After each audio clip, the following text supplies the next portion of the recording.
O aviso Santa Fé havia saído de Buenos Aires no dia 19 de fevereiro, levando a bordo a substituição do farol para a Ilha dos Estados.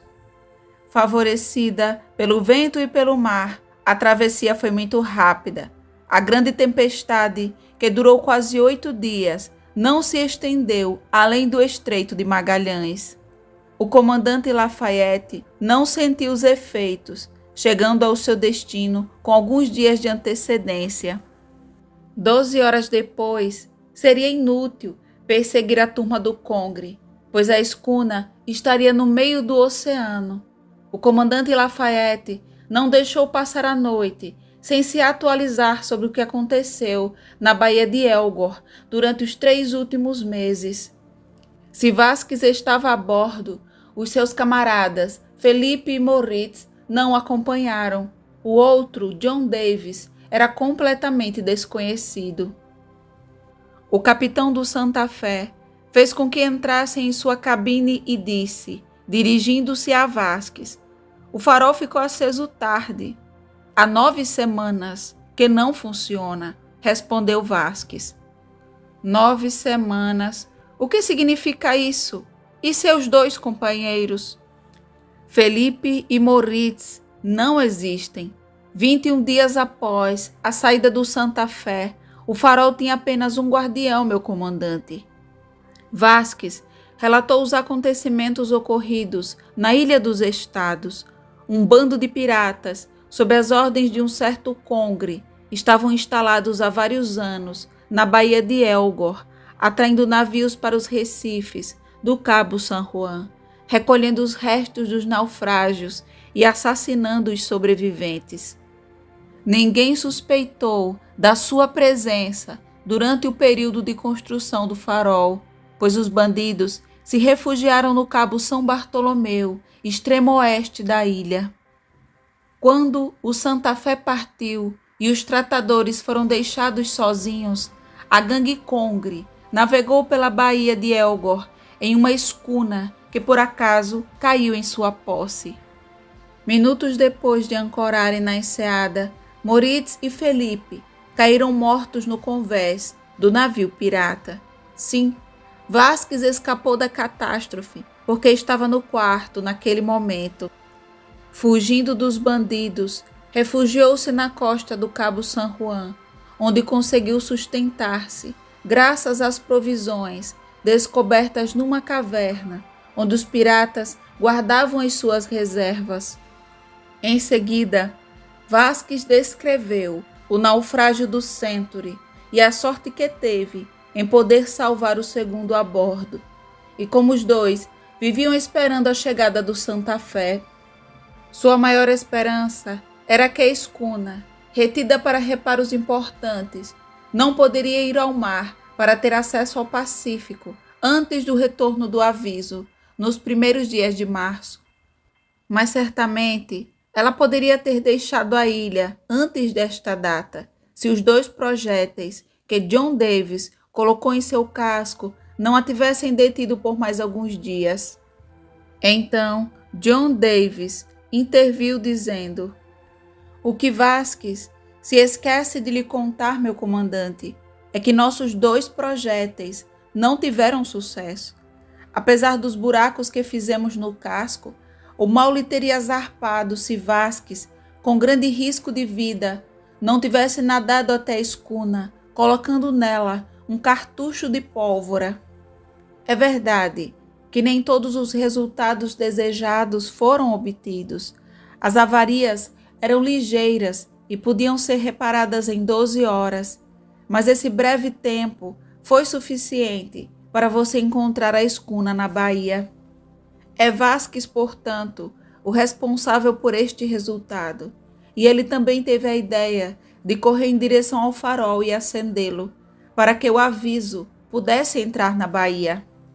O comandante Lafayette apertou carinhosamente a mão de Vasquez e John Davis, que através de sua corajosa intervenção conseguiram levar o Santa Fé até a Baía de Elgor antes da partida da escuna. O capitão do aviso, na altura em que o crepúsculo começava a escurecer o céu, tinha distinguido perfeitamente, se não a costa leste da ilha, pelo menos os altos picos que se erguem no fundo. Ele estava então a cerca de 16 quilômetros de distância e esperava chegar ao ancoradouro 2 horas depois. Foi o momento em que o Santa Fé foi avistado por John Davis e Vasquez. Foi então que Carcante, do alto do farol, sinalizou para Congre, que se preparou para aparelhar rapidamente, a fim de sair da baía antes que o Santa Fé entrasse nela. O Santa Fé continuou navegando em direção ao Cabo San Juan. O mar estava calmo e os últimos sopros da brisa marítima mal podiam ser sentidos. Certamente, antes da instalação do farol do fim do mundo, o comandante Lafayette não teria cometido a imprudência de chegar tão perto da terra durante a noite, muito menos de se aventurar na Baía de Elgor para obter a enseada. Mas agora, a costa e a baía estavam iluminadas e não parecia necessário esperar até o dia seguinte. O aviso, portanto, continuou seu curso em direção ao sudoeste e quando a noite caiu completamente, ele estava a menos de 1 quilômetro da Baía de Elgor. O Santa Fé ficou ali parado, esperando o farol acender. 1 hora se passou sem que nenhum ponto de luz fosse avistado na ilha. O comandante Lafayette não poderia estar enganado quanto à sua posição. Os do aviso pensaram que havia acontecido algum acidente com o aparelho, talvez durante a última tempestade, quão violenta foi. A lanterna estava quebrada, as lentes desmontadas e as lâmpadas fora de serviço. Não lhes ocorreu que os guardiões tivessem sido vítimas de um ataque de um bando de piratas, que 2 deles haviam caído sob os golpes dos assassinos e que o terceiro fora forçado a fugir para não sofrer o mesmo destino. Eu não sabia o que fazer, disse o comandante Lafayette. A noite estava muito escura e não pude me aventurar na baía. Não tive escolha, a não ser ficar longe até o amanhecer. Meus oficiais, minha tripulação, éramos todos vítimas de uma ansiedade mortal, pressentindo algum infortúnio. Finalmente, por volta das 9 horas, o farol brilhou. O atraso deve depender de algum acidente. Aí ordenei um aumento de pressão e coloquei a proa na direção da entrada da baía. 1 hora depois, o Santa Fé entrou. A 1,5 quilômetros da enseada, encontrei ancorado um navio que parecia abandonado. Ia enviar alguns homens a bordo, quando soaram tiros disparados da galeria do farol.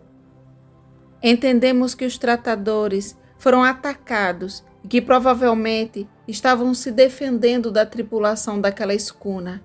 Fiz a sirene tocar para assustar os agressores e 1/4 de hora depois o Santa Fé ancorou. Na hora certa, meu comandante, disse Vasquez. O que eu não poderia ter feito se você não tivesse arriscado a vida para acender o farol. Agora a escuna estaria em alto mar, não a teria visto sair da baía e aqueles desgraçados teriam escapado de nós. A história logo foi conhecida para todos do navio. Vasquez e John Davis não pararam de receber entusiásticos parabéns.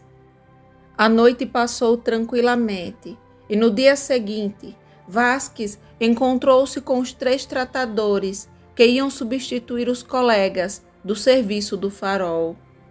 Escusado será dizer que durante a noite um forte destacamento de marinheiros foi enviado à escuna para tomar posse do navio, a fim de evitar que Congre tentasse reembarcar e sair da baía aproveitando a vazante. O comandante Lafayette entendeu que era necessário, para garantir a segurança dos faroleiros, expurgar a ilha dos bandidos que a infestavam, e que após a morte de Carcante e Vargas, ainda restavam 13, incluídos entre eles o chefe Congre. Dado o tamanho da ilha a perseguição seria longa e talvez não tivesse o sucesso desejado. Como foi possível que a tripulação do Santa Fé pudesse realizar um ataque adequado? Certamente Congre e seus companheiros não cometeriam a imprudência de retornar ao Cabo São Bartolomeu, na expectativa de que o segredo da sua retirada fosse descoberto, mas eles tinham o resto da ilha e poderia levar semanas ou até meses até que todos os membros do bando fossem capturados. E ainda assim, o comandante Lafayette tinha o dever de não abandonar a ilha antes de deixar os tratadores a salvo de todas as agressões e de ter assegurado o regular funcionamento do farol. O que, na verdade, poderia precipitar o resultado era a situação em que Congre e o seu povo se iriam encontrar. Eles não tinham mais provisões na caverna do Cabo São Bartolomeu ou da ilha de Elgor. O comandante Lafayette, orientado por Vasquez, pôde verificar que, pelo menos neste último, não havia reserva de biscoitos, salgadinhos ou conservas de qualquer tipo. Tudo o que restou de provisões foi transportado a bordo da escuna, que foi levada até a enseada pelos marinheiros avisadores.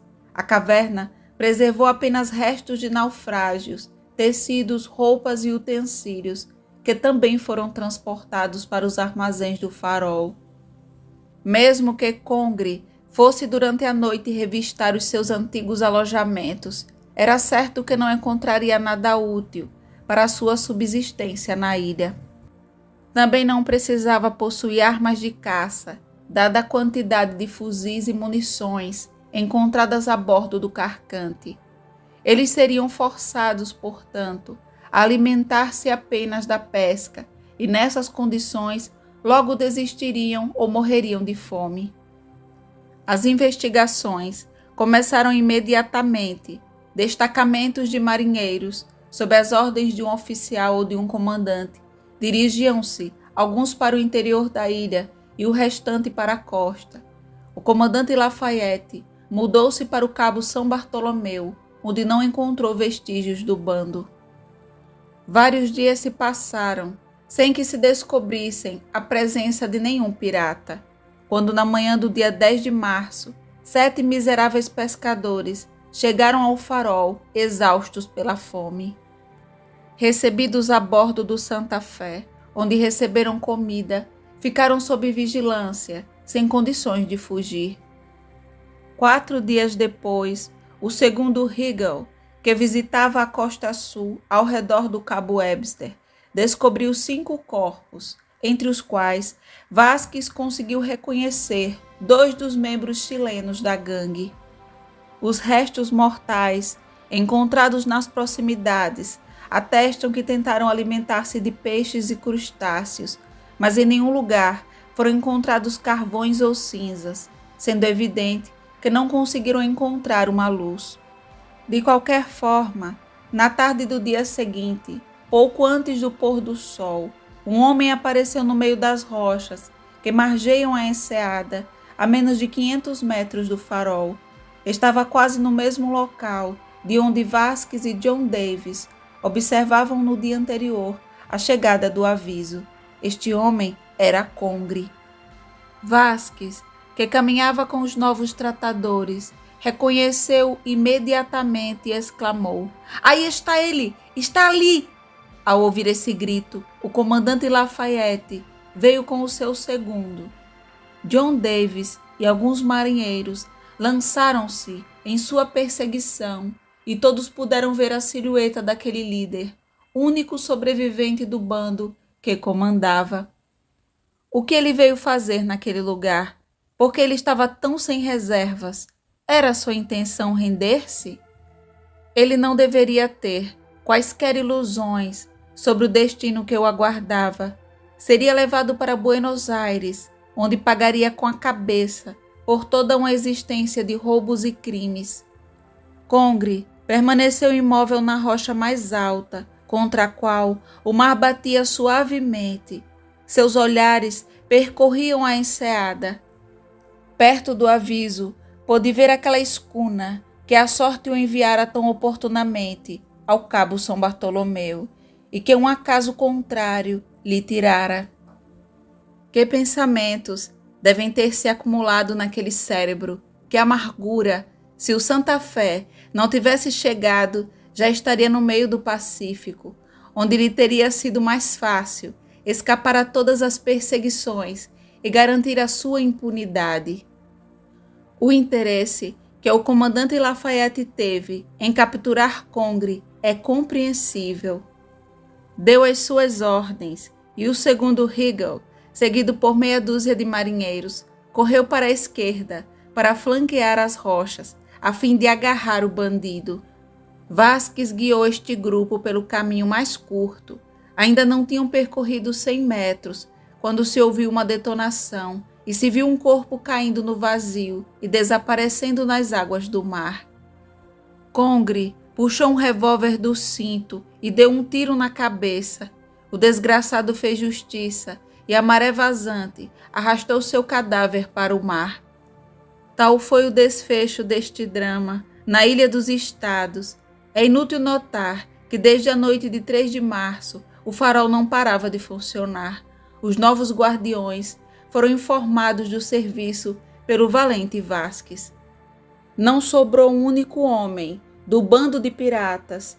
John Davis e Vasquez embarcariam no aviso rumo a Buenos Aires. De lá, o primeiro seria repatriado para Mobile, onde logo obteria o comando de um navio, a qual foi creditado sua energia e coragem pessoal.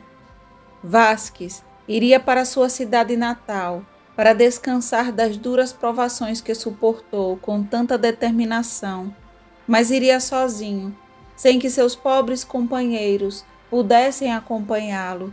Na tarde do dia 18 de março, completamente certo de que nenhum risco ameaçava os tratadores ou o farol, o comandante Lafayette deu ordem de zarpar.